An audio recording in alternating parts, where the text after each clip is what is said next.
Mark Feinsand from MLB.com joining us now. How about Hader and the market for this free agent? This guy, an elite closer, maybe the best in all of baseball. What are you hearing? Well, certainly the best on this free agent market. That's not even a competition. He is above and beyond the number one closer out there. And for teams that are looking to add that sort of lockdown guy in the ninth, he's your option. You've got some other guys out there, Craig Kimbrell, David Robertson, Aroldis Chapman kind of guys who will be snapped up by teams. But Hader's the one you'd look to sign to a long-term deal. People are expecting that he will sign a deal that will eclipse Edwin Diaz's 5-year, $102 million contract from last year, which was the highest ever for a closer. The teams we're watching right now, the Texas Rangers seem to be the one that everybody keeps pointing to. They blew 40% of their save opportunities in the 8th and 9th last year. And if you can pair him up with Jose Leclerc, got a lefty-righty, big 1-2 punch in the back end of the bullpen, that's a team a lot of people are looking at. The Cubs, obviously, Craig Counsell knows Hader very well from their days together in Milwaukee.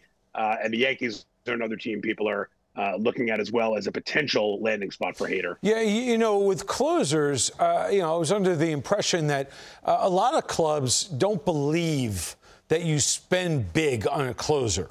Is that an exception with a guy like this?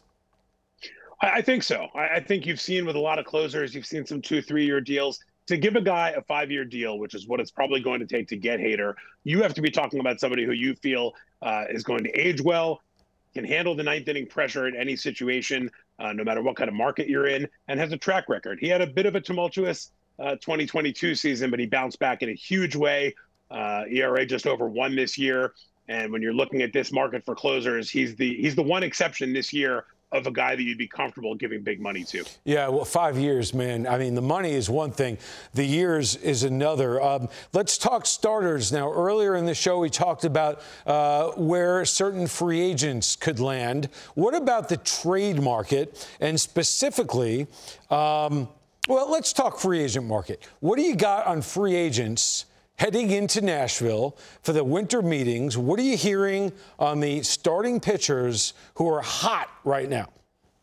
Well, we've seen a few come off the board already. Sonny Gray, Aaron Nola, Kenta Maeda. I think when you look at the top guys, and you're talking about Yoshinobu Yamamoto, you're talking about Blake Snell, I think Snell could very well wait for Yamamoto to set the market. He's the guy everybody's pointing to as the guy who's going to get the biggest contract. Snell, coming off of his second Cy Young Award, was going to be very interested to see what Yamamoto gets. I think we've heard about all the teams that are earning Yamamoto. I'm not sure the same teams are in on Snell.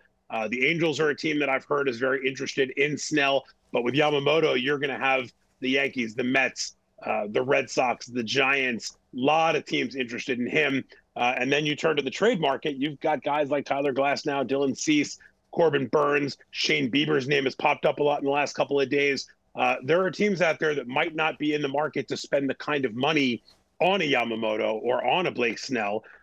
Teams like the Reds, maybe the Orioles, the Braves perhaps, who are looking at these trade alternatives and saying, if I need to add a frontline starter to my rotation, these trade options might be the way to go. Rhys Hoskins didn't play last year, free agent now. What are you hearing?